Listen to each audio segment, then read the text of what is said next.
What's left to be done?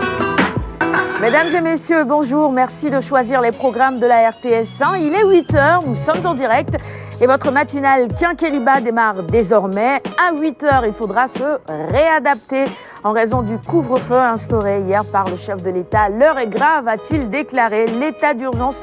Nous reviendrons évidemment dans un petit moment sur ce discours suivi par des millions de Sénégalais hier.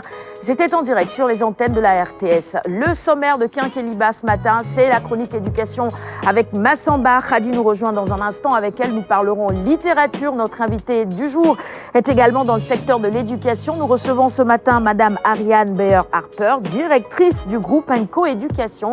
Le groupe est fondé depuis 2013. Alioune Badara Khan interroge notre invitée de ce matin et vous-même. Rejoignez-nous en direct sur notre page Facebook en posant vos questions, vos réactions également nous intéressent. On va démarrer le magazine ce matin avec ce reportage de Tierno Dramé qui résume un tout petit peu le discours du chef de l'État hier.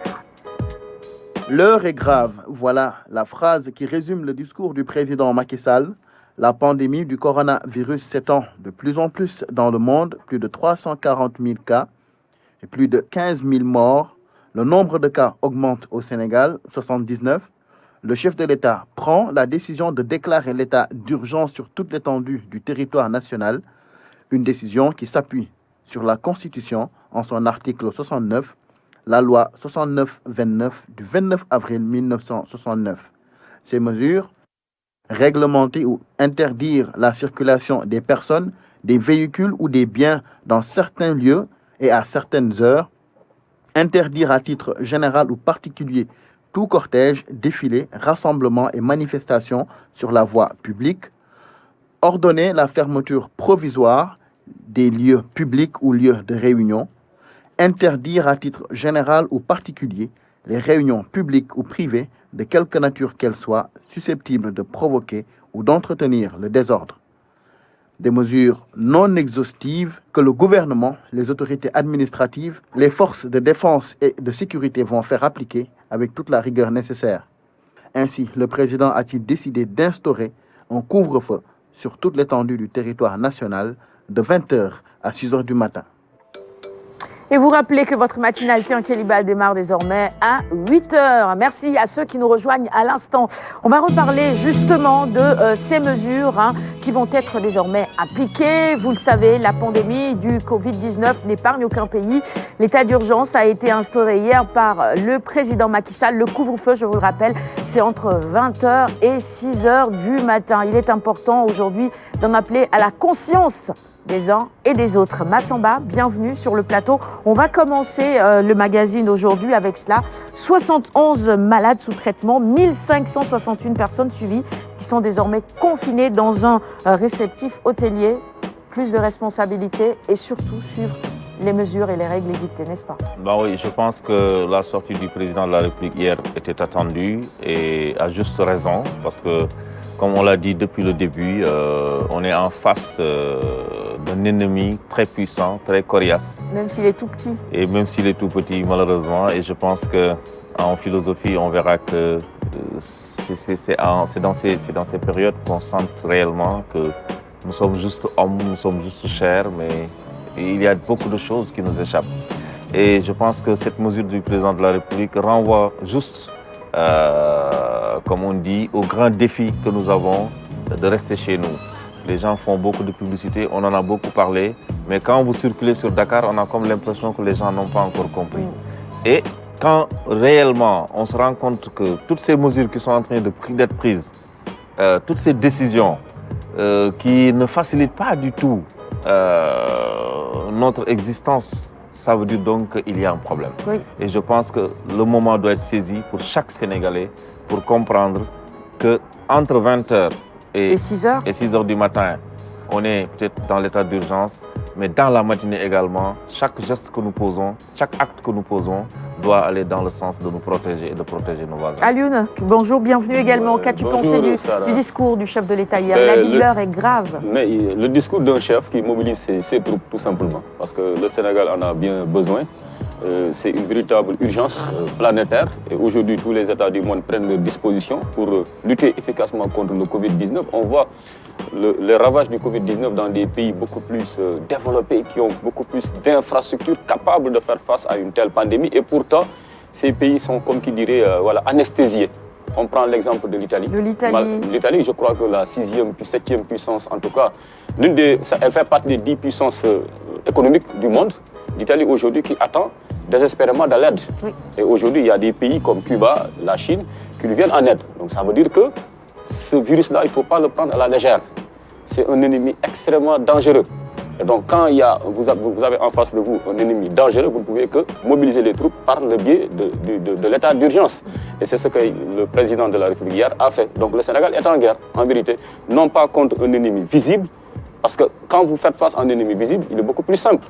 Vous avez fini d'identifier votre ennemi. Mais là, c'est un ennemi invisible qui fait des ravages et qui se propage. Parce que vous avez remarqué certainement que depuis le premier cas, oui, chaque jour, il y a de nouveaux. Absolument. Et ça ne cesse de grimper. Exactement. On se dit, bon, que nous, Sénégalais, bon, Garaoul, Dirudara, ça se passera. Mais écoutez, il ne faut pas tomber dans ça. Ça, c'est sérieux. Il faut mobiliser tous les esprits, conscientiser tous les Sénégalais pour qu'ils puissent faire face à ce péril.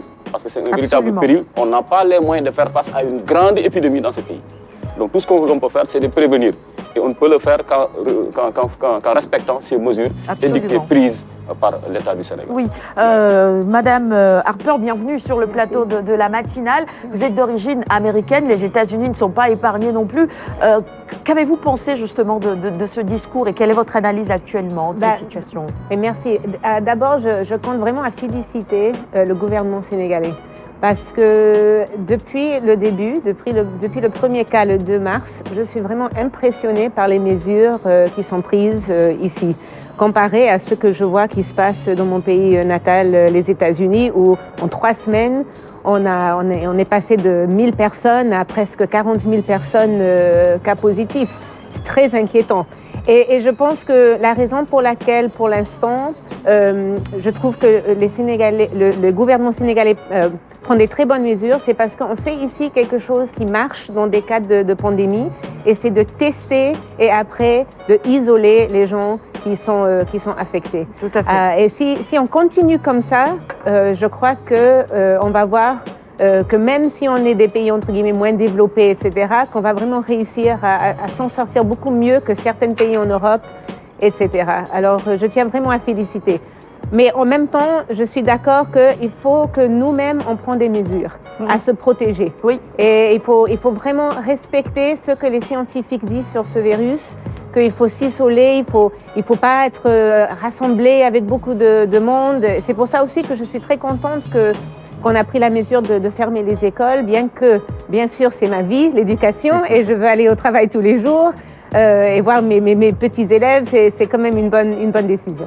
Oui, merci. Restez sur le plateau avec nous. On reparlera évidemment de ce discours dans le Flash et dans le journal qui vous sera présenté par Philomène Constance Diagne. Boy, les mesures individuelles, il ne faut pas les oublier, se laver les mains. Et puis le gel hydroalcoolisé, ça aussi c'est important. On va regarder la capsule gym de ce matin avec le coach Tandakha. On se retrouve juste après pour le bloc d'infos. Restez avec nous et bon réveil.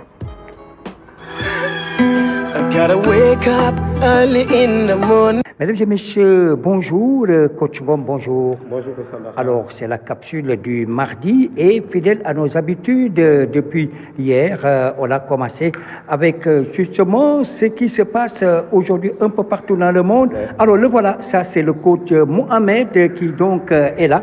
Le coach Mohamed qui nous amène justement ces antiseptiques et qui vont nous permettre, en tout cas, de nous préserver de beaucoup de choses. Alors, nous sommes en maison et donc, autant vous dire, mesdames et messieurs, qu'aujourd'hui, le coach Ngom, c'est vrai que c'est endurance maison, le circuit avec et la corde, mais également avec ce poids, vous allez expliquer. Oui, avec la corde et les appuis pour les push-ups. Donc, nous sommes obligés de nous conformer à la réalité, de servir à nos téléspectateurs, surtout au moment où les sportifs sont obligés de rester chez eux. Et surtout, ne restez pas sans rien faire, comme on l'avait rappelé hier. si vous restez sans rien faire, vous allez voir votre métabolisme baisser et ceci n'est pas bon pour votre santé. Aujourd'hui, le circuit training va baser sur 3 exos. Nous allons vous présenter la corde, utiliser la corde, les appuis pour les push-ups, mais aussi le gainage pour un peu la sangle abdominale. Et suivez surtout pour comprendre comment ça se passe le circuit de maison. Il y a des moments d'effort et des moments de pause. Ceci va permettre surtout à votre cœur de s'adapter parce que le cœur s'adapte et pour ces différents types d'efforts, si vous l'intégrez dans vos programmes, vous aurez un cœur très endurant et très résistant pour n'importe quel type d'effort que vous l'imposez. Voilà, alors important ces moments d'effort et ces moments de contre-effort, c'est vrai que ça vous permettra de récupérer rapidement et de revenir, mais mesdames et messieurs, sachez qu'il y a les appuis, mais aussi la corde et tout de suite, sans plus tarder, action. Allez, mesdames et messieurs, c'est parti et vous avez 3 ateliers.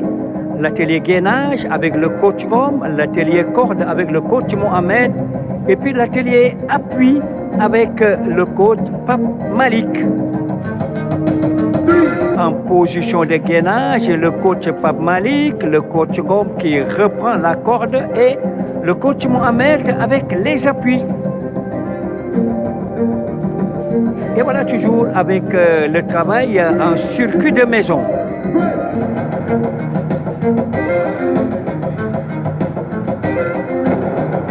Alors, il est important le gainage, ce qu'il est en train de faire le coach Com. Alors, regardez ses jeux de jambes avec le coach Mohamed et ses appuis faciaux. Les pompes, si vous voulez, avec le coach Pape Malik. Et cet autre changement qui va permettre de se déplacer d'atelier en atelier. Alors, on est toujours dans le circuit maison. Et donc, là, c'est véritablement la coordination des actions.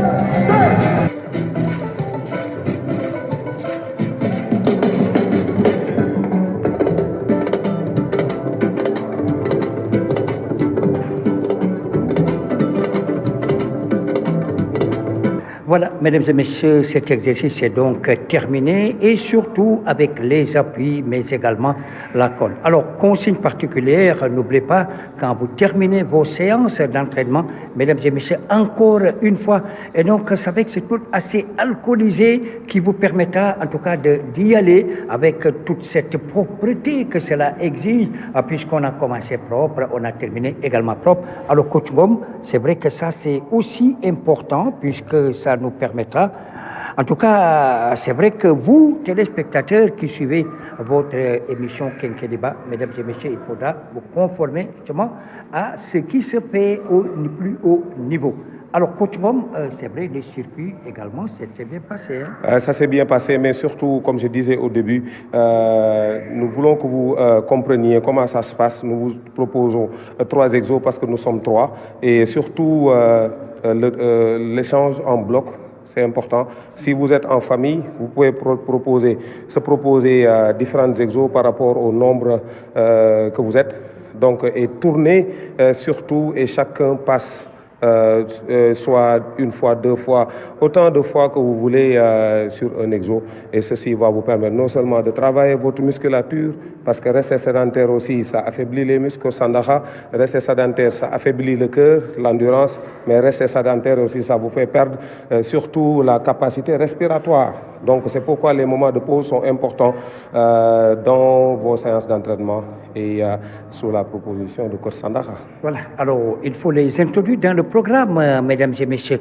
Alors il le disait tout à l'heure, le coach Gom, mesdames et messieurs, la sédentarité, ça provoque l'atrophie des muscles. Alors tout muscle qui ne travaille pas s'atrophie, attention, voilà pourquoi en ces périodes forcées pour la peau des sportifs collectivement, disons, mais dans votre régime individualisé, mesdames et messieurs, vous avez toute la latitude de faire exactement les consignes particulières que nous avons données. Et surtout dans la maison, nous sommes dans la maison, puisque la plupart des salles, des gyms sont fermées. Alors, coach Gom, le rendez-vous? Le rendez-vous est demain et j'en profite pour lancer un appel, étant donné que je suis le président des moniteurs de fitness du Sénégal et on a écho qu'il y a certaines salles qui continuent à fonctionner. nous leur demandons de se conformer aux recommandations de nos autorités de fermer les salles. Ceci pour le bien-être de vos clients et surtout pour la salle Kër Sandaga. Voilà, je crois que ça c'est important et c'est pas tombé dans l'oreille d'un sourd. Alors la gym dans la maison, mesdames et messieurs, faites attention. Merci beaucoup, messieurs. C'est très important. Il faut se trouver des activités quand on est à la maison. Et la gym, eh bien, cela en fait partie.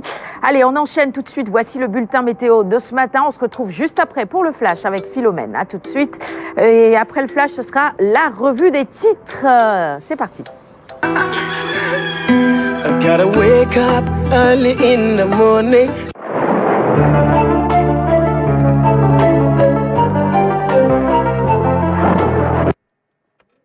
Bonjour chers amis téléspectateurs qui nous suivez sur votre émission Kenkeliba de la RTS. L'ANACIM est ravi de vous présenter le bulletin météo du jour. Les temps forts du jour restent marqués par cette légère baisse des températures, une baisse qui sera notable sur le nord du pays, le centre et sur les régions côtières. Toutefois, la chaleur se fera ressentir sur l'extrême sud du pays. Un ciel dégagé sur l'étendue du territoire. L'image SAT montre un ciel qui reste dégagé sur une bonne partie du pays, à l'exception du nord où on a quelques voiles de nuages, et l'extrême sud-est du pays où des voiles de nuages défileront. Point de vue température pour la journée du mardi, cette baisse des températures se fera ressentir sur le nord du pays, le centre et sur les régions côtières, à l'exception du sud du pays où on aura des valeurs de température qui seront comprises entre 40 degrés.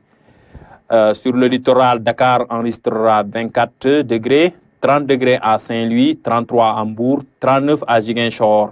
Sur le centre du pays, Kaolack, Kaffrine et Tambacounda enregistreront 39 degrés. Un peu plus à l'est du pays, Matam et Bakel enregistreront 38 degrés. Voici ça.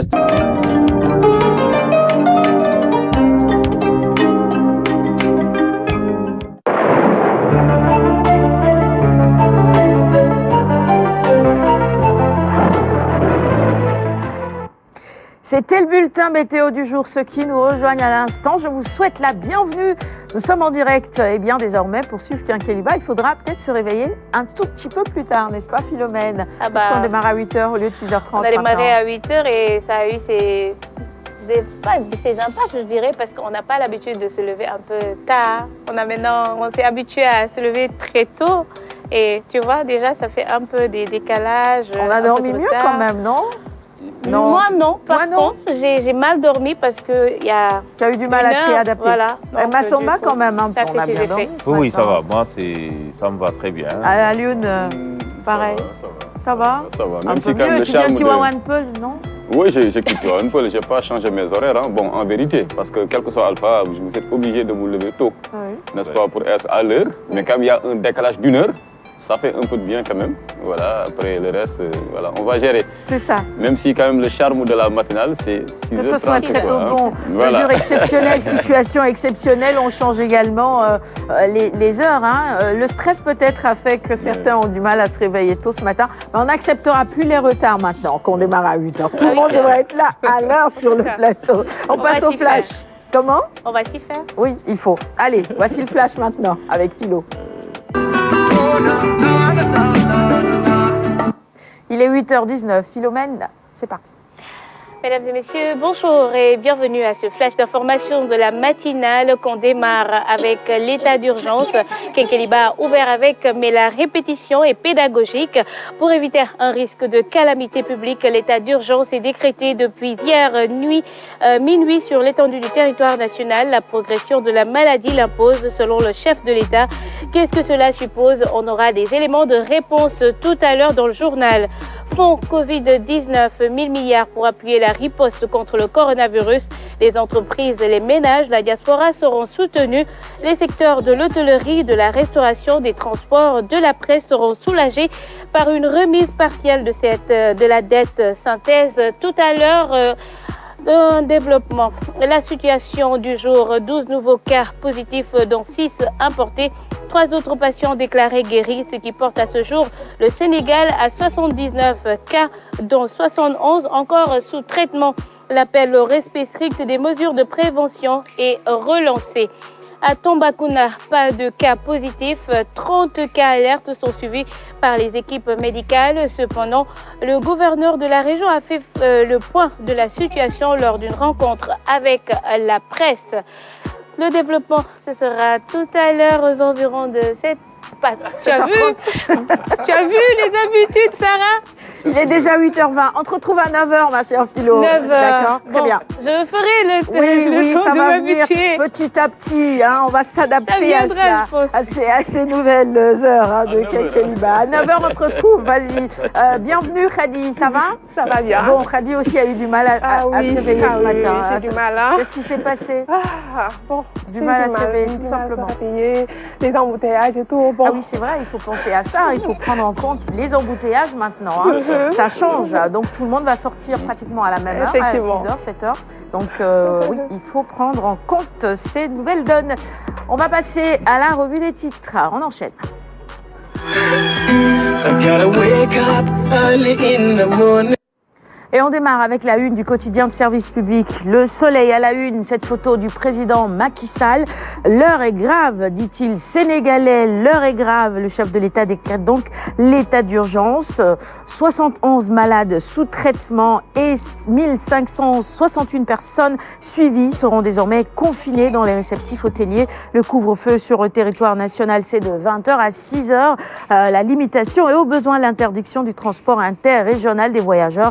La force Covid-19, un fonds de riposte et de solidarité de 1000 milliards de francs CFA et 50 milliards de francs CFA pour l'achat des vivres destinés à l'aide alimentaire d'urgence. Voilà d'importantes mesures annoncées hier par le chef de l'État et puis des mesures fiscales également ont été annoncées en faveur des entreprises. Les détails dans le quotidien de service public Le Soleil. À la une du quotidien, Le Quotidien, c'est également le discours du chef de l'État qui revient. Vous l'apercevez à l'instant. Coronavirus, proclamation de l'état d'urgence, la thérapie de Macky. C'est un couvre-feu imposé de 20h à 6h du matin. Les autres mesures sont également détaillées dans le quotidien Le Quotidien. Passons à la une de l'AS sur la propagation inquiétante du Covid-19 dans notre pays. Macky sort l'artillerie lourde, l'état d'urgence et le couvre-feu sur toute l'étendue du territoire.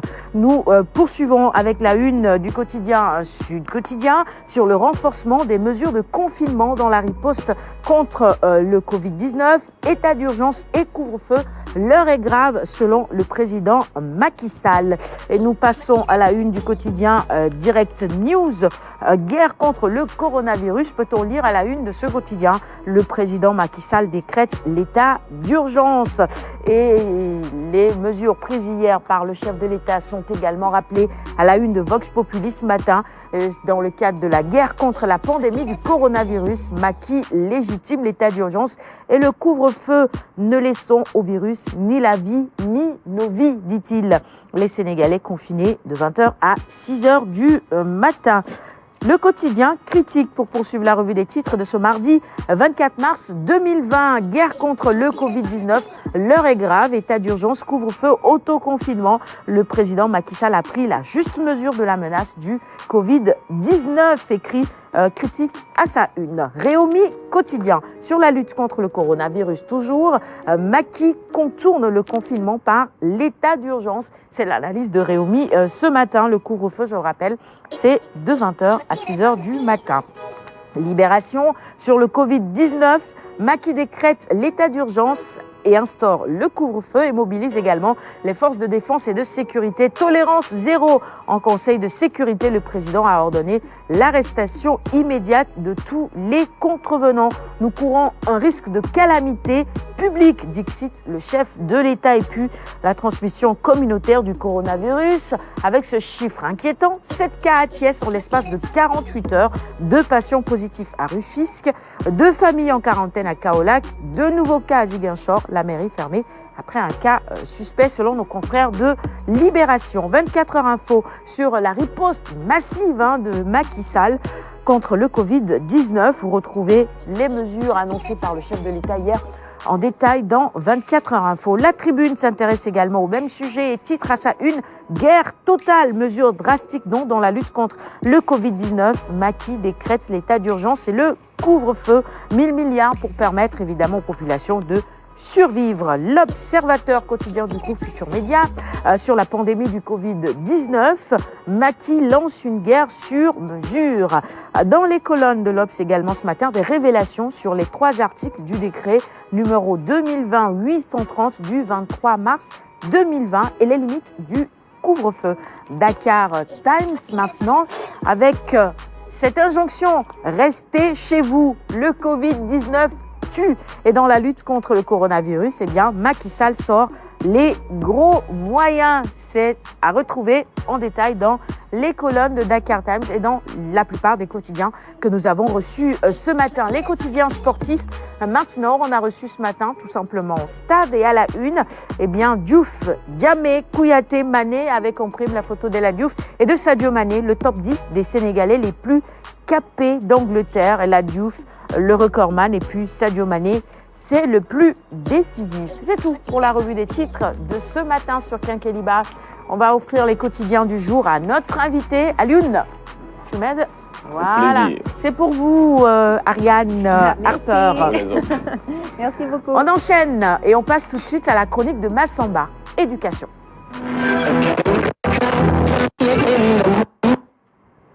Et même dans la chronique éducation, eh bien, c'est le Covid-19, puisque tout change à partir du moment où cette épidémie nous y oblige. Ce matin, on va commencer avec, j'y arrive, Matam. Voilà. C'est ça, donc, où les acteurs de l'école sont en croisade contre cette pandémie. Voilà, à Matam, où à l'occasion d'une mission, on a eu l'occasion de rencontrer quelques gens et nous allons tout de suite regarder le reportage.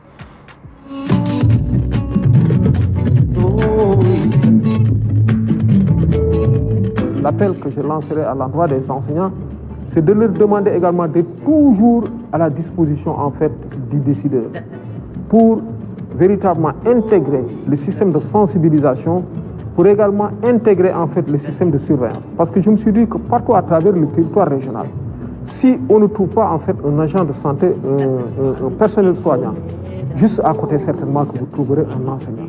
La responsabilité maintenant des parents est véritablement engagée. Il ne faudrait pas croire qu'il appartient simplement au pouvoir public d'occuper le devant de la scène, d'être toujours en première ligne dans le cadre de la réponse et de la riposte. Tout un chacun est interpellé. Chaque citoyen de notre pays également est interpellé. Voilà pourquoi nous demanderons également aux parents véritablement d'assumer les responsabilités qui sont donc les leurs, en quoi faisant, en essayant de retenir les élèves à la maison, veiller à ce qu'ils puissent toujours suivre ou bien réviser en fait les cours qu'ils ont déjà, ou bien les enseignements qu'ils ont déjà reçus au niveau de l'école.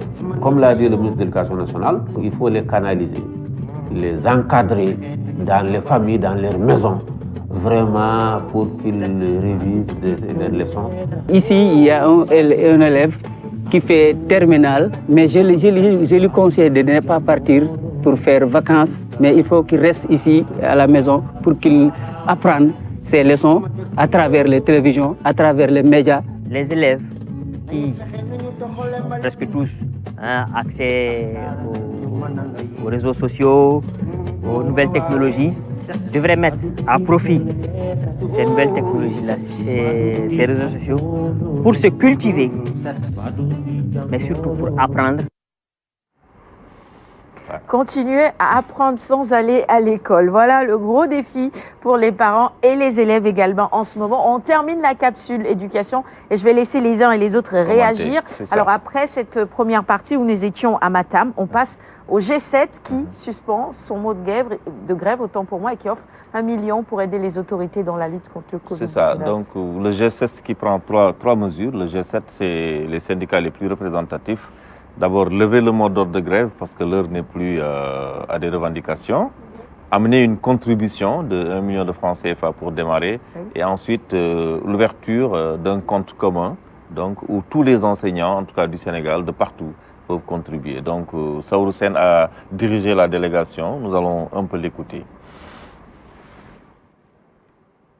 Le G7 a décidé de la mise en place d'un fonds national de solidarité pour lutter contre le coronavirus.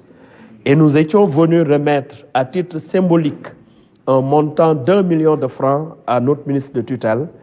Et nous allons ouvrir avec le ministère un compte destiné à recueillir toutes les contributions volontaires de tous les enseignants pour aider l'État du Sénégal à faire face au coronavirus. Nous profitons de l'occasion, bien sûr, pour exprimer notre solidarité au peuple sénégalais, au gouvernement du Sénégal, et saluer les fortes mesures que M. le Président de la République a bien voulu prendre pour stopper la propagation de la maladie.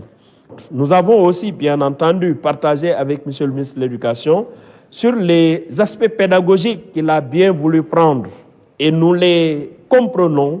Mieux, nous allons nous engager à les porter et apporter aussi la sensibilisation, la communication, toutes les stratégies d'éveil au niveau des populations pour que nous tous, en tout cas, nous participons à endiguer cette maladie du coronavirus. Ouais. Les syndicats des enseignants se mobilisent également. La Fédération des maîtres coraniques, autant pour moi, n'est pas en reste. Eh bien, cette fédération est également dans cette croisade. Oui, cette fédération qui, comme si on peut le dire, a véritablement lancé une fatwa contre le coronavirus. En quoi faisant? Dans les images, on les voit comme ça. Ils étaient venus aussi rencontrer le ministre de l'Éducation nationale. Ils ont été reçus par la secrétaire générale, Mme Khady Diop Mbodj.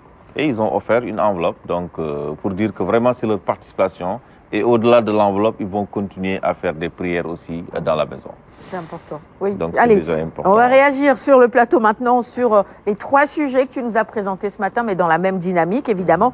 Les acteurs de l'école dans la croisade à Matam, le G7 qui suspend son mot d'ordre de grève et qui offre également une enveloppe ainsi que la Fédération des maîtres coraniques. L'école, le Covid, les enfants et tout ça. Réaction de Khady d'abord? Oui, d'abord tout simplement, j'aimerais dire à l'État du Sénégal mes félicitations.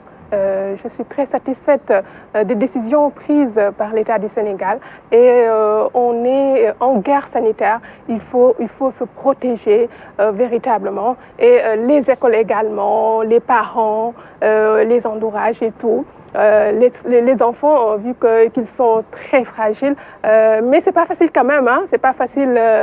Comment on fait? Comment on fait? Ils sont à la maison du matin au soir, voilà, il faut les occuper. C'est pas facile. Ils doivent pas désapprendre. C'est ça, effectivement. Et on doit s'atteler à ce qu'ils poursuivent quand même leurs études. Et comment tu fais, toi, Khady? Tu donnes des exercices, comment tu fais? Bon. J'ai un emploi du temps que je ne respecte pas, hein, quand même. C'est très honnête. C'est difficile, hein? C'est très honnête. Un emploi du temps que tu ne respectes pas. Alioune Badara, réaction d'abord. Ah oui, moi je salue cette dynamique unitaire notée autour du ministre de l'Éducation nationale. Souvent, quand on nous montre le ministre et les enseignants autour d'une table, c'est pour discuter de revendications. Exactement. Voilà, de plateformes revendicatives. Hein.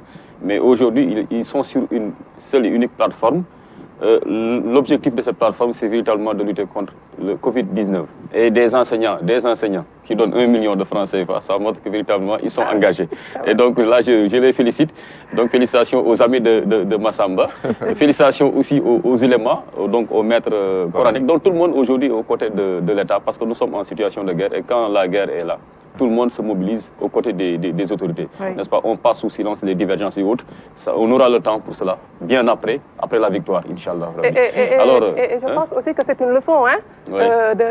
de laisser, comment dirais-je, la revendications, les revendications et tout, être encore la solidarité, le partage et tout. Et véritablement, c'est important. Bon, les enseignants important. Qui donnent 1 million, Alioune qui insiste là-dessus, pourquoi hein, qui lance un compte également et certainement la collecte va continuer. Il y en a qui vont envoyer 200 francs, 500 francs, 1000 francs. On connaît la générosité légendaire de nos amis enseignants. Ils ont un numéro Orange Money. Ça fait plaisir de les voir encore sortir, mettre la main à la poche. Quoi. Oui, pourquoi pas. Mais c'est de vrais patriotes.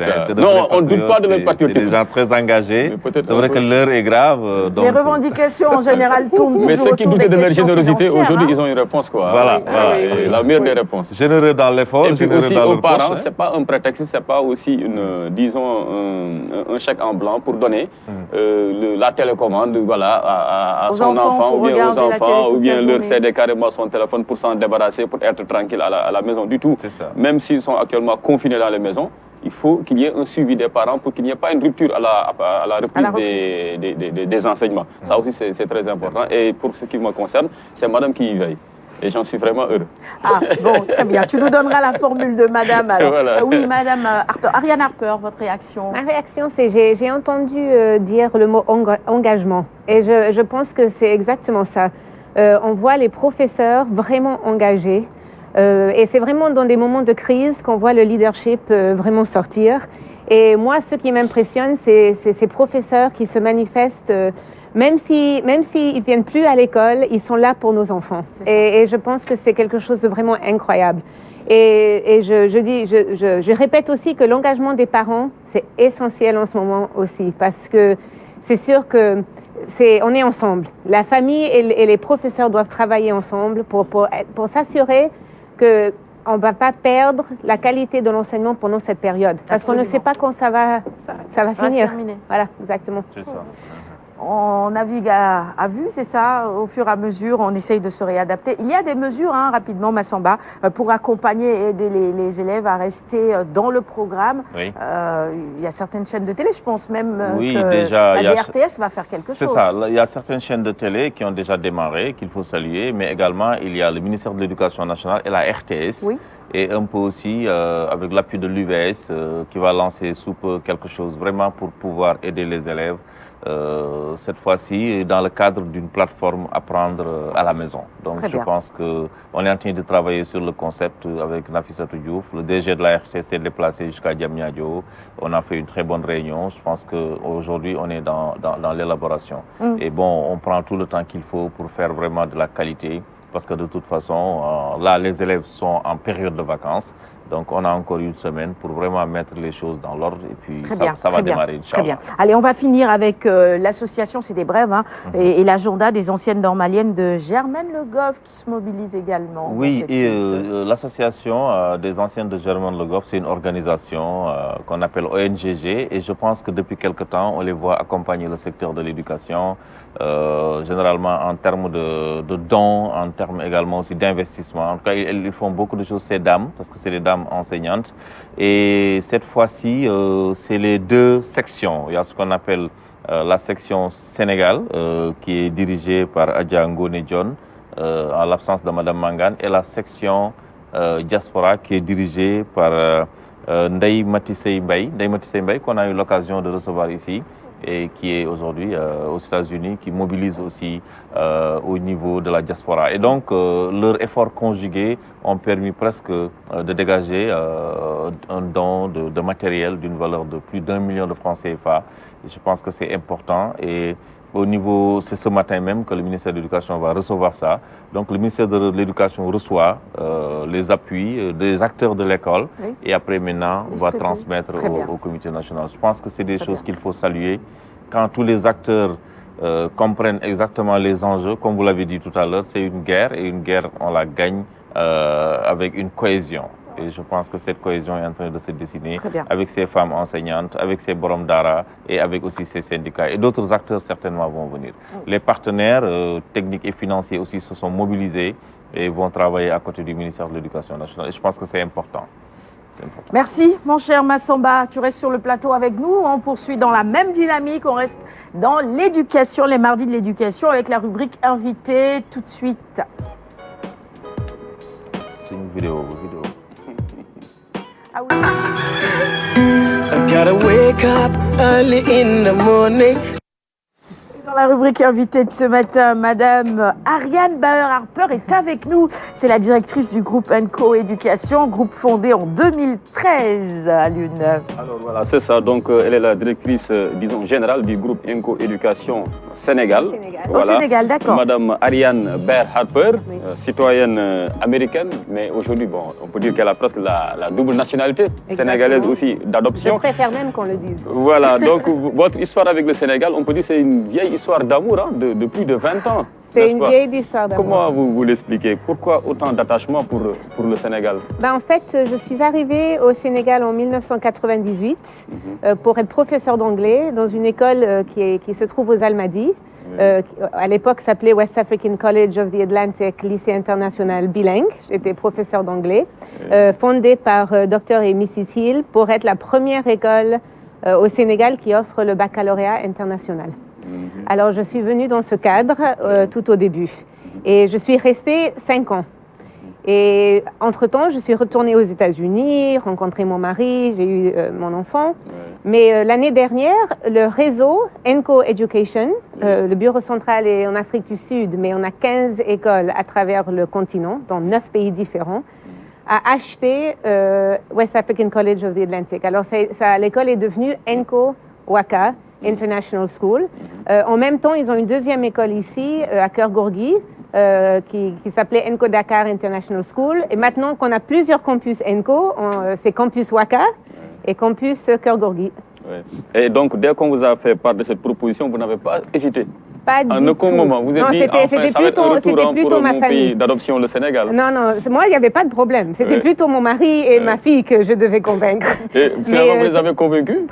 Finalement, je les ai convaincus et ils n'ont pas de regrets. Maintenant qu'ils sont là, ils voient que j'avais raison. Mais c'est vrai qu'on a laissé tout aux États-Unis pour venir ici, mais avec beaucoup de plaisir parce que, comme j'ai dit, on n'a pas du tout de regrets. On est maintenant sénégalais. Ah, nous en sommes heureux, hein. nous Sénégalais, nous en sommes heureux et véritablement vous avez fait le bon choix. C'est l'un des plus beaux pays au monde, hein, le Sénégal. Je suis d'accord. Voilà. Alors donc, pourquoi le réseau ENCO Éducation a choisi de s'implanter qu'en Afrique d'abord? Pourquoi ce choix? L'Afrique est votre première cible. C'est le seul cible. On n'a pas d'école ailleurs. On n'est que sur le continent d'Afrique. Pourquoi? Parce que notre devise, tremplin aux meilleures universités au monde, c'est vraiment ça. En anglais, c'est Launchpad to the World's Best Universities. On veut donner accès aux Africains de pouvoir être des vrais citoyens du monde, d'aller faire peut-être leurs études dans n'importe quel pays, y compris le continent d'Afrique, d'être bilingue. Chacune de nos écoles, on est bilingue, et d'avoir un diplôme international qui donne cette opportunité d'étudier. Et c'est un diplôme renommé. Par exemple, chez nous au Sénégal, c'est le baccalauréat international qui est renommé à travers le monde. Les écoles, les universités le reconnaissent même mieux que certains diplômes pays. Aux États-Unis, on a le Advanced Placement, le BI est beaucoup plus fort.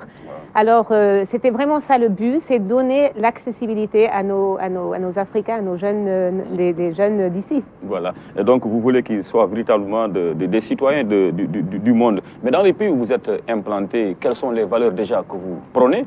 Et puis, est-ce que vous mettez en avant le curriculum local? Ça aussi, c'est un débat souvent qui ressort. On met en avant le curriculum local, c'est-à-dire dans chacun de nos campus, les élèves suivent le curriculum sénégalais et passent le BFM sénégalais. Oui. On a 100% de résultats de réussite chaque année. Et c'est après qu'ils commencent dans une de nos écoles, le programme du diplôme commence en seconde, première et terminale, les 2 dernières années les plus importantes. Et dans l'autre campus, il fait en parallèle avec le curriculum sénégalais, le MYP, qui est aussi un programme international du baccalauréat international. En fait, c'est la première école ici qui fait le diplôme international de la 6e jusqu'à la terminale. Mais toutes en parallèle avec le curriculum sénégalais. Ok, ça c'est Massamba. Quand vous parlez de pouvoir les mettre dans les meilleures écoles du monde, c'est quoi la facilitation? Comment ça s'organise? Est-ce que vous avez déjà des universités d'excellence avec lesquelles vous travaillez? Oui, en fait, on a, au niveau du bureau central, on a ce qu'on appelle en anglais un college counselor, un conseiller pour les universités qui aide nos jeunes gens à partir de la... Bon, ils peuvent même commencer à partir de la 4e, mais chez nous, c'est vraiment à partir de la seconde où vraiment ils commencent à faire les enquêtes. Okay. Mais aussi, on a des partenariats avec des universités qui commencent à vraiment reconnaître le nom ENCO Education ici en Afrique, parce qu'on a aussi des anciens élèves qui sont partis dans une université assez renommée comme Yale et Columbia, c'est-à-dire commencent à comprendre, ces élèves qui sortent de ENCO, ils sont forts, ils sont vraiment bilingues, je finis juste par dire, c'est vraiment le diplôme international qui laisse les élèves, qui donne cette opportunité d'étudier partout. Okay. Hadi? Oui, l'école bilingue, c'est vraiment une chose capitale.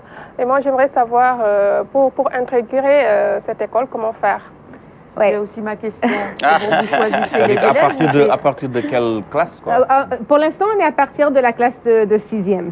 Bien sûr, j'ai des projets, peut-être un jour de faire une école primaire ici, parce qu'en fait, je crois que ça ne peut jamais commencer trop tôt. Ouais. Mais pour l'instant, c'est dans les deux écoles, c'est la classe de 6e. On fait des tests entrée parce qu'on a le problème, comme beaucoup ici à Dakar, de capacité.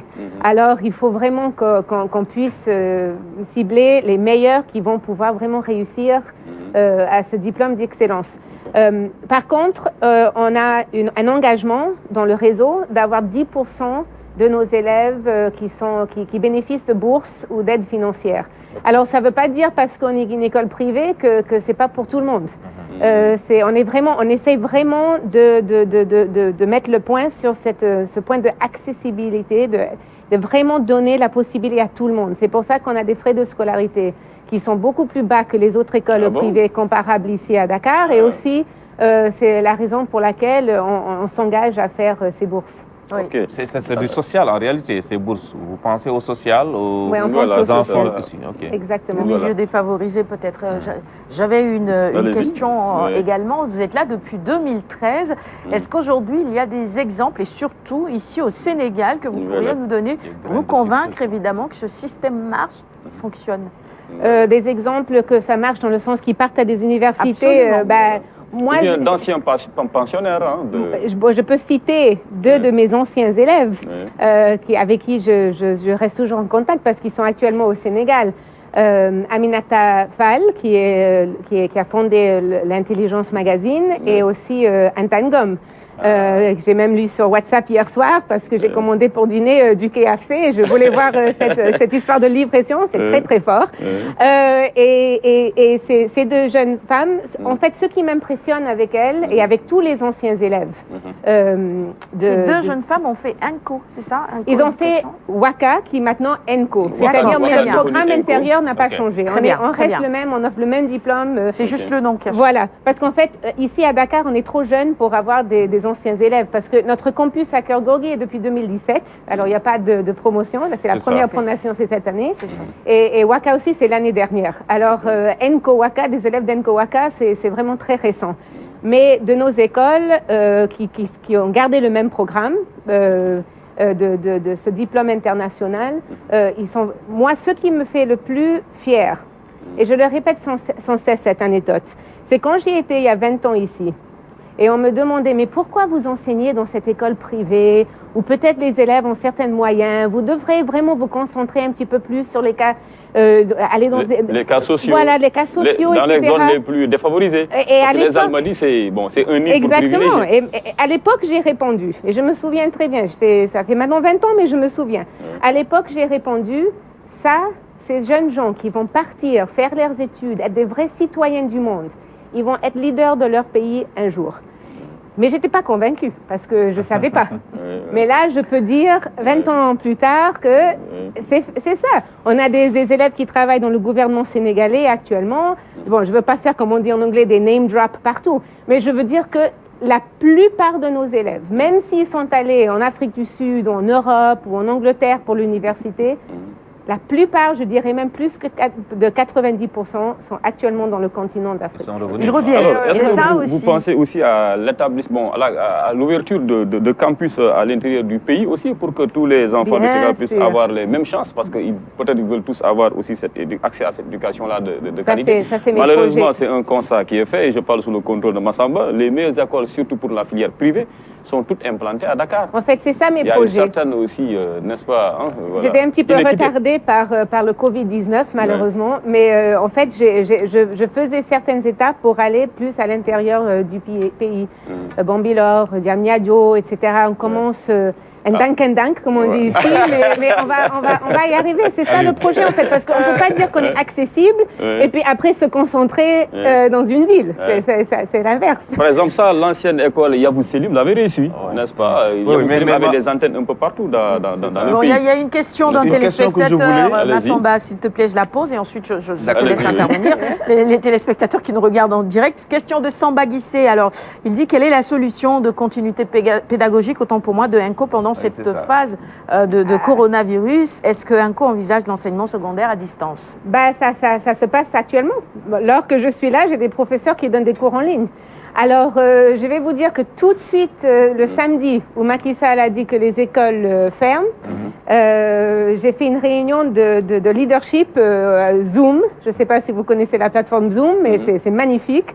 Et pendant 2 heures, on a dit, bon, c'est venu un petit peu plus tôt qu'on attendait, mais il faut qu'à partir de lundi, nos élèves sachent qu'on ne va pas arrêter les cours. C'est-à-dire, on ne baisse pas les bras. La rigueur qu'on aime dire qu'on a, il faut la garder. Alors, on fait en fait du téléenseignement actuellement. D'accord, très bien. À partir de quel âge un enfant peut accéder à cette école? Question de Moustapha Ba. À partir de la 6e pour l'instant. Vous l'avez dit.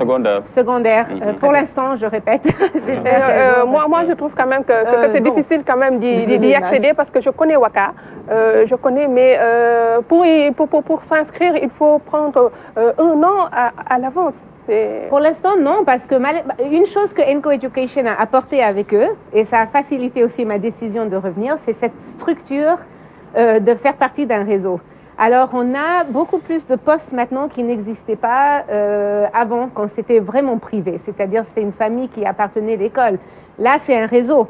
Alors, on a le Admissions Officer, le Marketing Officer. On a tous ces gens qui travaillent, je vais dire, mais vraiment dur, pour vraiment assurer qu'on puisse avancer dans cette transition. Et c'est beaucoup plus facile maintenant. Bon, c'est un peu la question que Samba Guissé a posée, mais on peut creuser. C'est-à-dire que quand vous dites téléenseignement, concrètement, c'est quoi le dispositif? C'est des ressources numériques ou c'est des professeurs qui sont en présentiel, qui envoient? Comment ça marche, votre dispositif? En fait, pour l'instant, ce qu'on utilise, et on est toujours en évolution, parce que comme on voit, cette virus, ça prend une rapidité incroyable, mais on est toujours en évolution. Mais pour l'instant, on utilise 2 plateformes. Google Classroom, qui est gratuit pour les éducateurs et aussi qui ne demande pas trop de data, c'est-à-dire si on peut envoyer un message WhatsApp, on peut aussi aller sur l'application sur notre portable Google Classroom. Parce que je suis consciente que pas tout le monde a l'Internet chez eux. Alors c'est vraiment, on voulait trouver une plateforme qui est facile à utiliser pour les professeurs et aussi les élèves. Alors on a mis en place les Google Classroom. Et après ça, on commence à faire des cours en ligne avec la plateforme Zoom. Maintenant, ce qui est intéressant avec Zoom, c'est qu'on peut enregistrer. Alors, s'il y a des élèves qui n'arrivent pas à se connecter l'heure de la classe, ils peuvent toujours après revisionner la classe. Et Zoom, ça donne l'opportunité aux élèves, aux professeurs de partager leur écran. Ça veut dire qu'ils peuvent partager des PowerPoints, ils peuvent partager il y a même un tableau blanc qu'on peut ouvrir sur notre ordinateur. Alors, c'est vraiment comme si on est en classe. Et hier, moi-même, j'ai assisté à un cours d'histoire pour voir comment ça se passe cette première semaine de cours en ligne. Et tous les élèves étaient présents. Et c'était vraiment incroyable. Et j'étais très heureuse d'entendre un professeur même dire « Même si vous êtes chez vous, n'oubliez pas que vous êtes toujours à l'école. » Alors on se tient bien, on s'habille bien. Donc il y a de l'interaction entre l'enseignant et l'élève. Il y a l'interaction entre le professeur et les élèves aussi. Alors merci beaucoup Madame Harper, Ariane Baird Harper. Merci. Donc je rappelle, vous êtes la directrice générale du groupe INCO Éducation ici au Sénégal. Donc dans la deuxième partie, on reviendra sur d'autres aspects, comme par exemple sur le règlement intérieur de votre vous également école. qui nous suivez. Idrissa Batili qui nous envoie un message et qui dit « Salut l'équipe de Quinqueliba, il faut continuer les émissions, il faut continuer la matinale, dit-il. Il ne faut pas avoir peur, Dieu est avec vous. » Merci de nous donner du courage. Bonne journée à vous tous. Merci. Merci également à vous de continuer à nous suivre. On reste dans le secteur de l'éducation. On va regarder cette capsule pour saluer justement le courage, c'est important de le préciser, de Moustapha Guirassy qui a fait cette vidéo hier et sur la toile, eh bien, ça s'est partagé très rapidement. Ce qui est important, et il faut retenir que lorsque vous êtes atteint par le coronavirus, eh bien, il ne faut pas se cacher. En se cachant, on complique davantage les choses. Il ne faut pas fuir non plus. On a vu des cas où les gens ont tout simplement pris la fuite. C'est plus grave encore. Il faut évidemment s'adresser aux structures sanitaires qu'il faut et on vous prend en charge, vous vous protégez et vous protégez autant pour moi vos proches. On regarde ça, on revient sur le plateau pour la suite. Salam alaikum.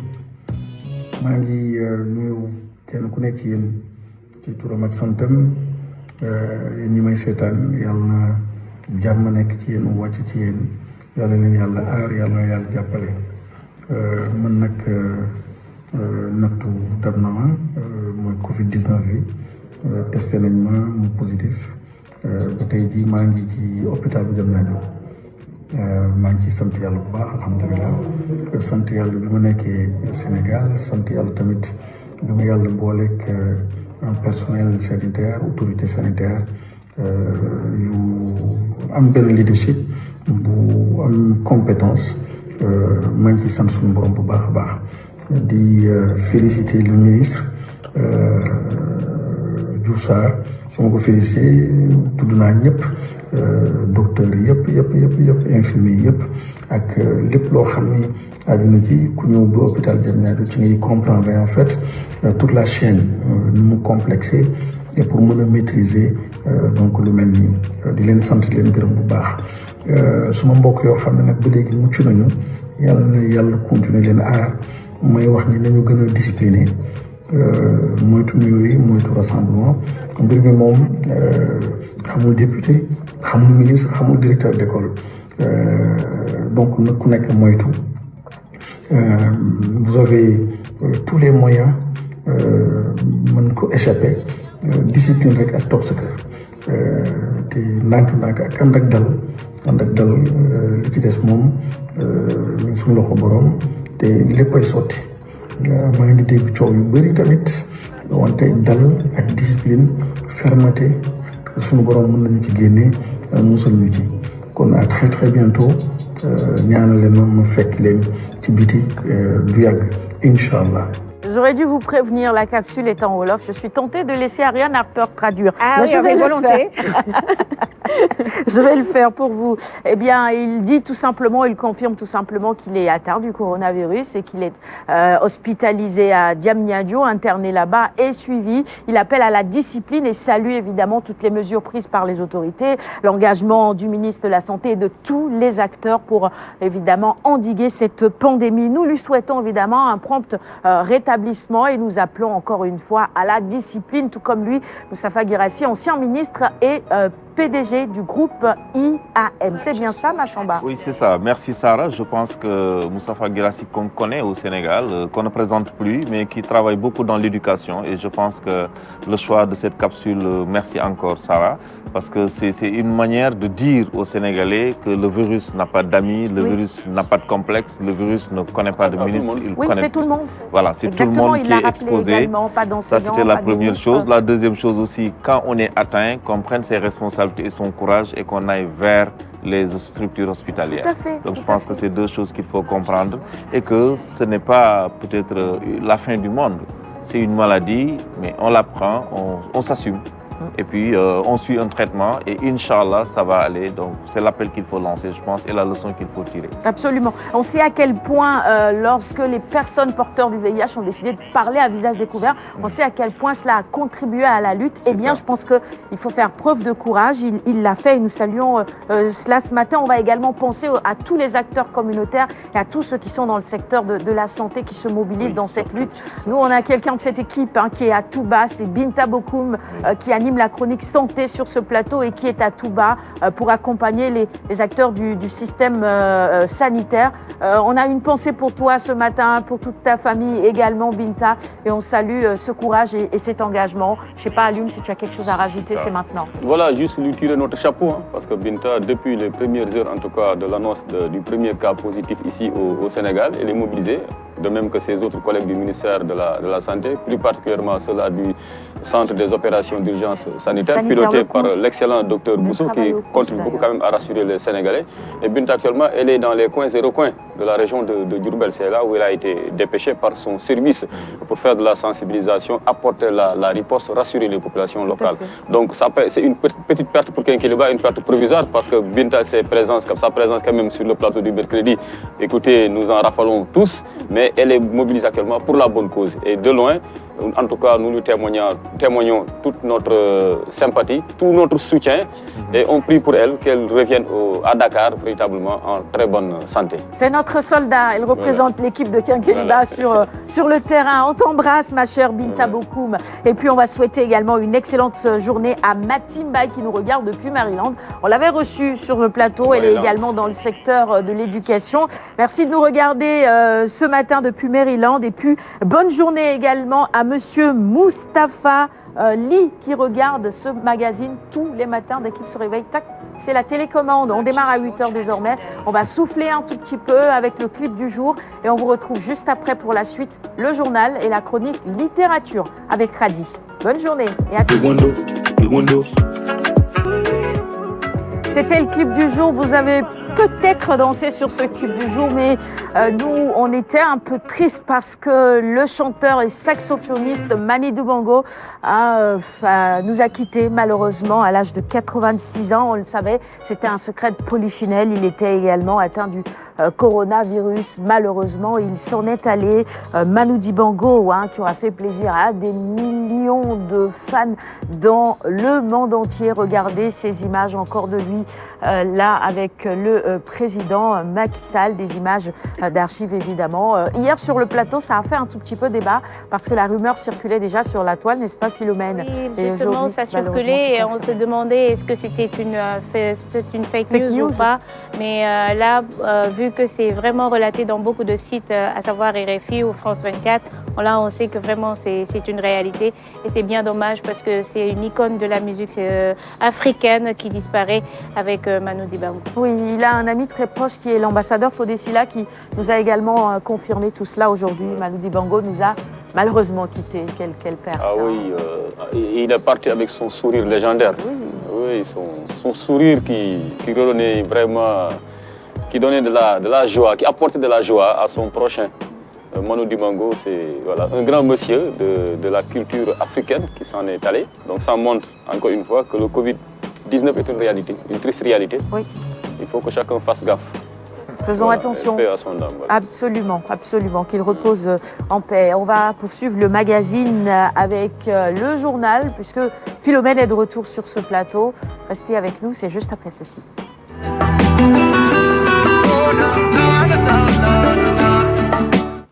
Les titres de cette édition, c'est tout simplement le discours du chef de l'État lié à la gestion du Covid-19, l'état d'urgence décrété et un fonds de riposte dégagé. Philo, pour les détails.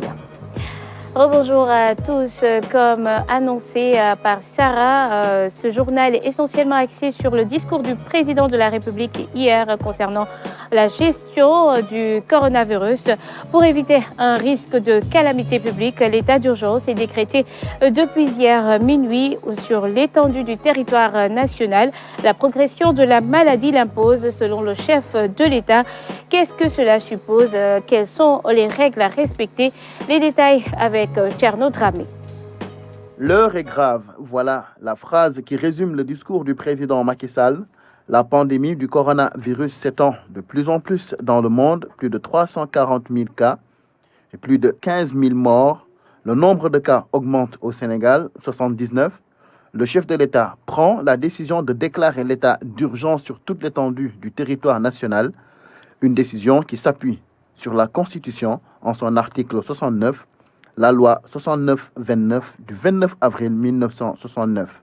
Ces mesures, réglementer ou interdire la circulation des personnes, des véhicules ou des biens dans certains lieux et à certaines heures, interdire à titre général ou particulier tout cortège, défilé, rassemblement et manifestation sur la voie publique, ordonner la fermeture provisoire des lieux publics ou lieux de réunion, interdire à titre général ou particulier les réunions publiques ou privées de quelque nature qu'elles soient susceptibles de provoquer ou d'entretenir le désordre. Des mesures non exhaustives que le gouvernement, les autorités administratives, les forces de défense et de sécurité vont faire appliquer avec toute la rigueur nécessaire. Ainsi, le président a-t-il décidé d'instaurer un couvre-feu sur toute l'étendue du territoire national de 20h à 6h du matin. Des mesures donc à respecter absolument, sinon des sanctions pourront s'en suivre. Fonds Covid-19, 1000 milliards pour appuyer la riposte contre le coronavirus. Les entreprises, les ménages, la diaspora seront soutenus. Les secteurs de l'hôtellerie, de la restauration, des transports, de la presse seront soulagés par une remise partielle de la dette. Synthèse avec Abibou Mbaye. Force Covid-19 qui sera doté de 1000 milliards de francs CFA. 1000 milliards de francs CFA, une véritable force de frappe pour atténuer l'impact du Covid-19 à travers le fonds de riposte et de solidarité. Un fonds qui servira à soutenir les entreprises, les ménages et la diaspora. Et à ce niveau, le chef de l'État compte non seulement sur les fonds propres de l'État, mais aussi sur les bonnes volontés, le secteur privé, les partenaires bilatéraux et multilatéraux. Comme si cela ne suffisait pas, une enveloppe de 50 milliards de francs CFA sera consacrée à l'achat de vivres pour l'aide alimentaire d'urgence. La bonne santé des entreprises pouvant être affectées par le Covid-19, le chef de l'État de prendre des mesures visant à les soutenir avec une remise partielle de la dette fiscale constatée au 31 décembre 2019 pour un montant global de 200 milliards de francs CFA. Et spécifiquement, les secteurs les plus affectés par la pandémie, en particulier l'hôtellerie, la restauration, le transport et la culture, sont concernés. Même la presse, déjà impactée, bénéficiera des mesures compte tenu des changements induits dans ces grilles de programme. Un ensemble de mesures qui visent à insuffler du sang neuf à l'économie, dont l'activité ne doit en aucun cas s'arrêter à cause du virus. Force Covid-19, c'est l'appellation donnée au fonds de riposte et de solidarité mis en place par le chef de l'État. Ce fonds vise à réduire les conséquences de la crise sur l'économie nationale. Les détails dans cet extrait du discours du chef de l'État. Je suis également soucieux des effets de la crise sur l'économie nationale. Pour en atténuer l'impact, j'ai créé un fonds de riposte et de solidarité contre les effets du Covid-19, Force Covid-19, qui sera doté de 1000 milliards de francs CFA. Ce fonds sera alimenté par l'État et toutes les bonnes volontés. Je lance un appel à tous, au secteur privé et aux partenaires bilatéraux et multilatéraux, afin qu'ils apportent leur soutien aux forces Covid-19. Les ressources du fonds serviront, entre autres, à soutenir les entreprises, les ménages et la diaspora. Une enveloppe de 50 milliards sera consacrée à l'achat de vivres pour l'aide alimentaire d'urgence. Des mesures fiscales générales et spécifiques seront également prises en soutien aux entreprises. La situation du jour, 12 nouveaux cas positifs, dont 6 cas importés. 3 autres patients déclarés guéris, ce qui porte à ce jour le Sénégal à 79 cas, dont 71 encore sous traitement. Les détails tout à l'heure. Ce lundi 23 mars 2020, le ministère de la Santé et de l'Action sociale a reçu les résultats des examens virologiques suivants. Sur 60 tests réalisés, 12 sont revenus positifs. Il s'agit de 6 cas importés, de 2 cas contacts suivis et de 4 cas issus de la transmission communautaire. 3 patients hospitalisés sont contrôlés négatifs, donc déclarés guéris, parmi lesquels le cas numéro 5 du 11 mars 2020. L'état de santé des patients hospitalisés à Dakar et à Touba est stable. À ce jour, 79 cas ont été déclarés positifs, dont 8 guéris et 71 encore sous traitement. Le ministère de la Santé et de l'Action sociale appelle les populations au respect strict des mesures de prévention individuelle et collective. a rappelé que le point de presse sera désormais tenu tous les jours à 10 heures. À Tambacounda, pas de cas positifs. 30 cas alertes sont suivis par les équipes médicales. Cependant, le gouverneur de la région a fait le point sur la situation lors d'une rencontre avec la presse tchorodia. Mesdames, Messieurs les journalistes, ces derniers temps, il a été beaucoup question de ce fameux bus. Et en rapport avec nos collègues de Fatick, que le bus a été stoppé à l'entrée de Fatick, a été conduit au centre de santé et effectivement, quelques heures après, les tests que nous avions envoyés au niveau de l'Institut Pasteur se sont révélés positifs. Pour ceux qui restaient des passagers, le protocole ne permettait pas de les confiner immédiatement à Fatick. Le bus a été désinfecté et on leur a autorisé de poursuivre le chemin. Il s'agit de 11 personnes qui étaient à l'intérieur du bus, donc voisines de la dame testée positive, qui sont aujourd'hui descendues à Tambacounda. Je vous rassure aussi que toutes les dispositions, depuis ce jour, c'est-à-dire hier, aux premières heures de la matinée, jusqu'à aujourd'hui, les dispositions sécuritaires et sanitaires sont prises.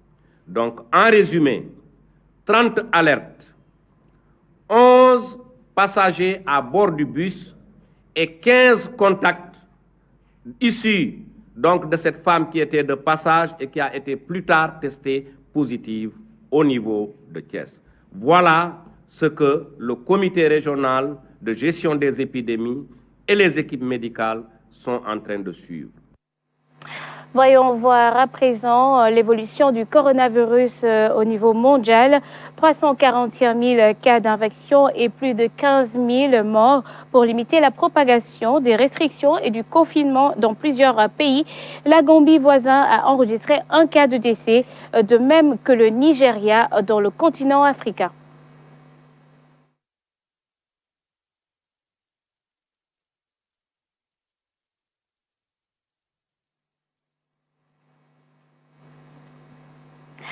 On s'excuse pour cet élément qui n'est pas en place. On y reviendra dans d'autres éditions de la journée.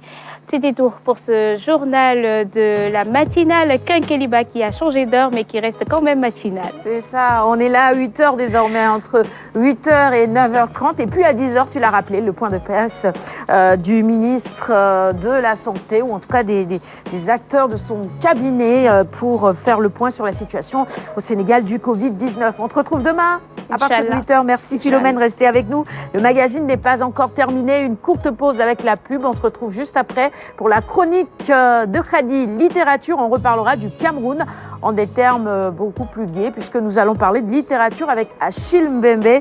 Le Cameroun qui pleure aujourd'hui la disparition de Manu Dibango, le papy du groove. À tout de suite.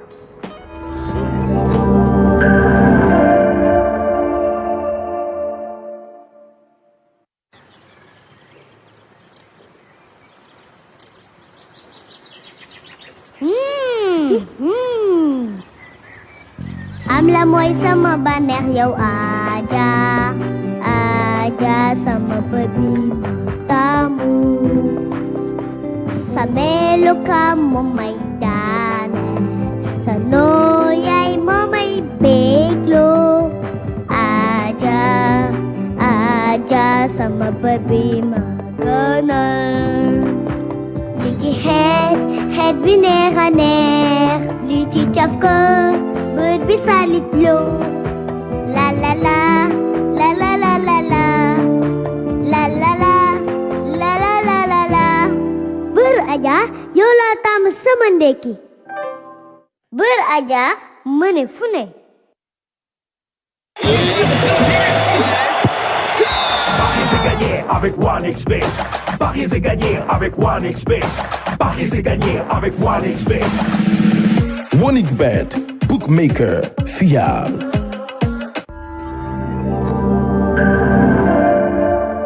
Retour en plateau, nous sommes toujours en direct et c'est Quinqueliba. Si vous nous rejoignez à l'instant, bienvenue. Bon début de journée en notre compagnie. Khady, la littérature. Ce matin, nous nous intéressons à l'œuvre Sortir de la Grande Nuit. C'est un essai sur l'Afrique décolonisée de Achille Mbembe. Qui est Achille Mbembe pour ceux qui ne savent peut-être pas encore? Voilà, Achille Mbembe, comme tu l'as dit, est un Camerounais, un intellectuel de haut niveau, un éminent philosophe, historien, politologue.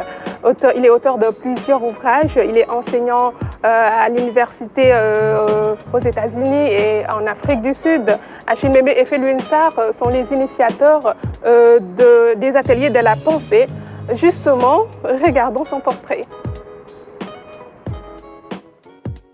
La mobilité, une éthique, l'inimitié, c'est la règle de 3 de Achille Mbembe. Son désir de mobilité se manifeste très tôt. Né en 1957 dans un village situé entre Yaoundé et Douala, où il ne restera pas longtemps, il écoute le soir sa grand-mère Suzanne lui raconter la lutte des héros de l'indépendance camerounaise.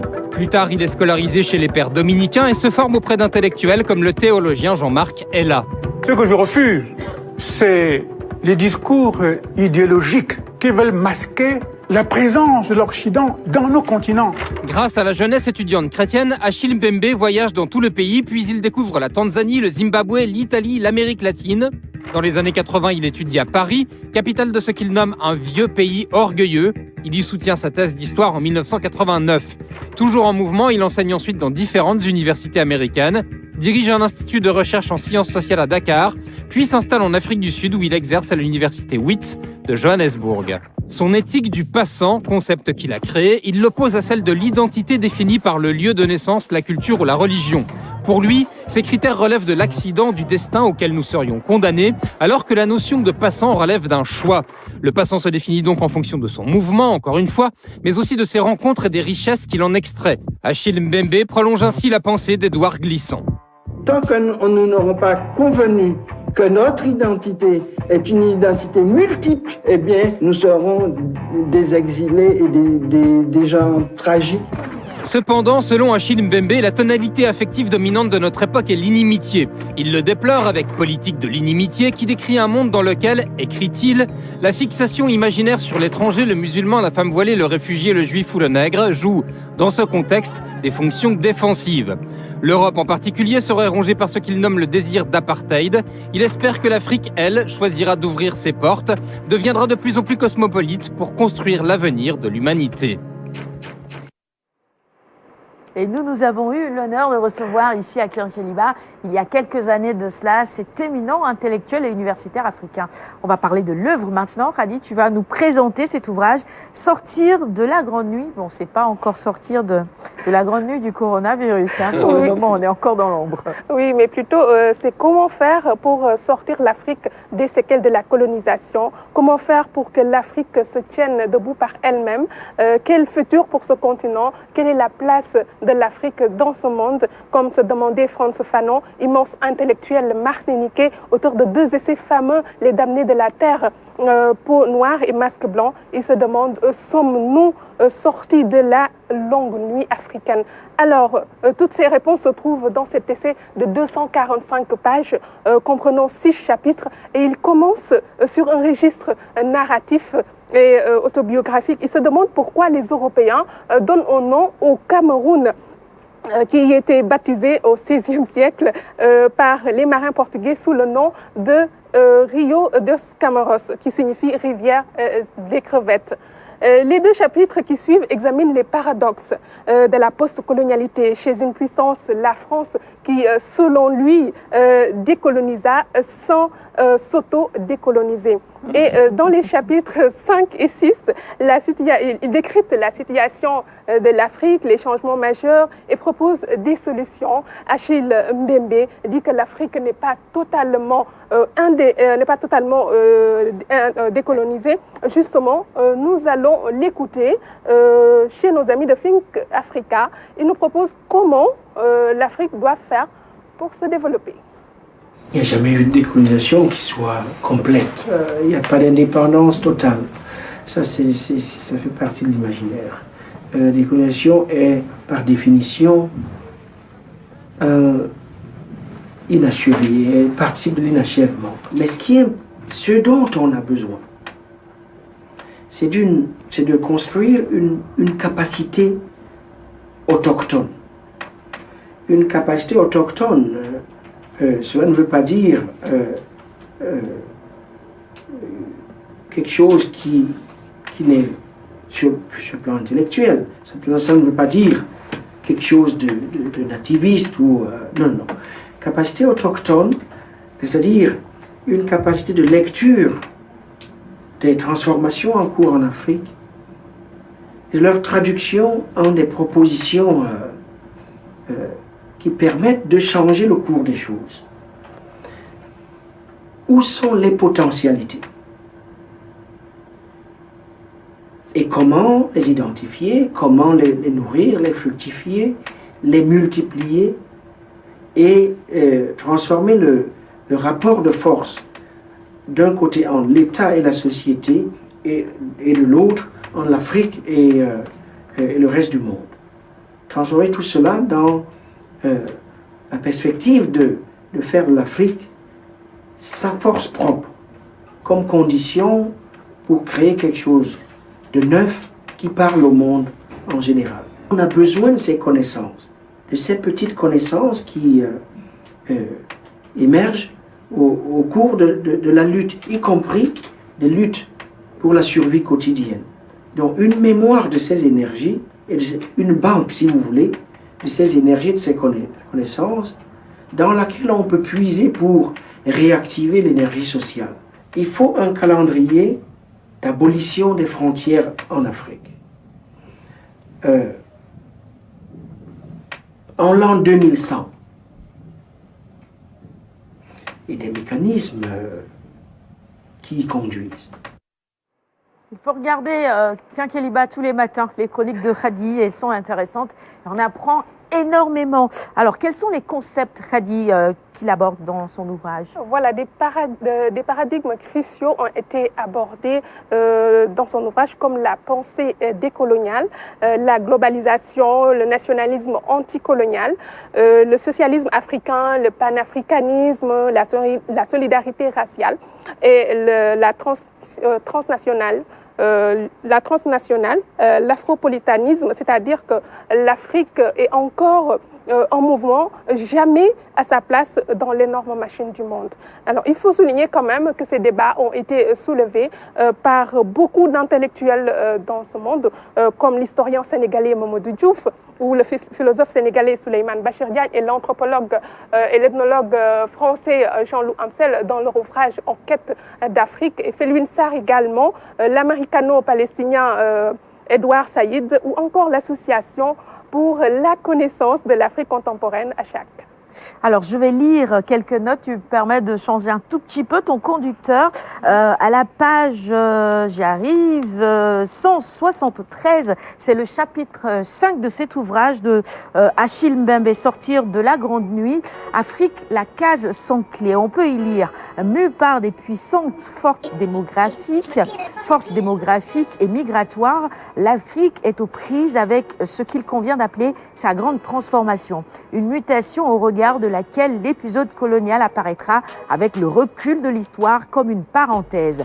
Une formidable réorganisation des espaces, de la société et de la culture est en cours. Elle procède par maintes détours et maintes oscillations. Partout, elle se traduit par une accentuation des formes de mobilité, une radicalisation des enjeux d'appartenance et d'exclusion, le déplacement relatif des critères de la domination, la formation d'identité en creux et une substantielle recomposition symbolique de la réalité. Je vous recommande vivement cet ouvrage. On va commenter rapidement avant la conclusion. Oh, il nous reste 4 minutes, très rapidement, Massamba. Oui, mais je pense que ça, il faut le dire, hein, c'est la trempe de ces intellectuels camerounais, sénégalais, en tout cas qui ont très tôt compris un peu la place que peut-être l'Afrique devrait pouvoir jouer sur le continent et les batailles qu'il faut mener. Absolument. Parce que bon, rien n'est donné sur un plateau d'or, hein, sur un plateau d'argent. C'est des batailles qu'il faut véritablement continuer pour que l'Afrique puisse s'imposer. Bon, la Lune. Il a une référence en Afrique, une fierté pour l'homme noir. Il a beaucoup écrit sur l'Afrique post-coloniale, Achille Mbembe. D'ailleurs, il a tellement dénoncé qu'aujourd'hui, il vit en exil, et ce depuis quand même plusieurs décennies. n'est-ce pas? Il est partagé entre les États-Unis et l'Afrique du Sud. Pour un monument comme lui, de devoir vivre quand même hors de son pays, parce que vous êtes sous contrainte, c'est regrettable. Et malheureusement, on le voit aujourd'hui encore en Afrique au XXIe siècle. Et il a beaucoup dénoncé aussi, il continue à dénoncer quand même l'apathie de beaucoup d'intellectuels africains, parce qu'il ne comprend pas un peu leur mutisme, il a du mal à comprendre. Et d'ailleurs, les faits lui donnent raison. Souvent, quand vous voyez en fait certains porte-parole de certains grands dictateurs sur le continent, mais ils sont tellement brillants, vous dites comment un tel homme a-t-il pu se mettre au service d'un tel dictateur. Et d'ailleurs, c'est le cas en Afrique. Je ne vais pas citer de pays, mais dans beaucoup, quand vous entendez le porte-parole, n'est-ce pas, du dictateur, du tyran, vous dites, mais c'est incroyable. Un tel esprit, il devrait mettre toute son énergie au service quand même de son peuple, pour son émancipation, quand même pour une meilleure destinée. Et donc, quelque part, il donne raison à Achille Mbembe. Ariane Harper. Moi, je pense que je vais acheter ce livre pour nos cours de français. Il faut, je vous le recommande. Conclusion, Khady. Oui, je reprendrai tout simplement les mots de Jean-Paul Sartre dans Orphée Noir, sa préface à l'anthologie de la poésie nègre et malgache de Léopold Sédar Senghor. Il dit que l'homme blanc a joui pendant très longtemps de voir sans être vu et de considérer qu'il pouvait légitimement juger les autres et sans se juger lui-même. Je citerai également l'anthropologue américain d'origine allemande, Franz Boas, qui disait qu'il faut se débarrasser des illusions, considérant l'homme blanc comme un empire dans un empire et sa culture comme la destination, sinon la destinée de toutes les autres cultures. Alors, l'Afrique a des potentialités pour se développer. Elle a de la matière grise, des compétences, une population jeune, des cultures très riches et aussi des intellectuels comme Souleymane Bachir Diagne et Achille Mbembe et tant d'autres qui apportent des réflexions fécondes pour une Afrique émergente. Donc à lire.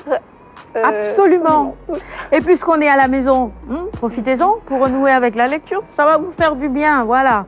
Achetez ces ouvrages et lisez-les. Alioune, on termine le magazine voilà, donc avec notre invitée, Madame Ariane Harper, donc directrice générale du groupe ENCO Sénégal, ENCO Éducation Sénégal. Donc on a eu véritablement à mieux connaître cette école-là, dont l'objectif est de faire de ses élèves des citoyens du monde. Alors au Sénégal, dernièrement, il y a eu une actualité qui a un peu pris l'école en haleine, c'est l'affaire Saint-Jean d'Arc avec ce fameux règlement intérieur.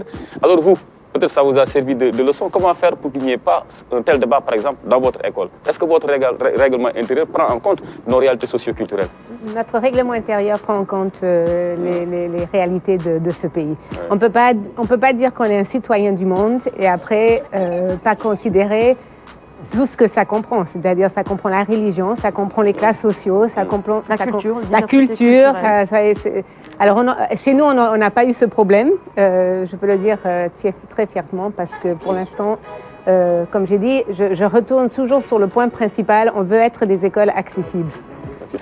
Merci beaucoup, Ariane Harper, directrice générale du groupe ENCO Éducation au Sénégal. On espère que vous avez passé un agréable moment en notre compagnie. Magnifique, et je vous invite, vous pouvez passer à nos campus à Korgouri ou aux Almadies n'importe à quel moment. Vous êtes nos invités. Quand tout sera évidemment derrière nous. Je parle du Covid-19. N'oubliez pas. Gotta wake up early in the morning, a long way but go because I gotta find my way. The Lord need to stand up, get there better warning, which makes me know where is the line, what's left to be done.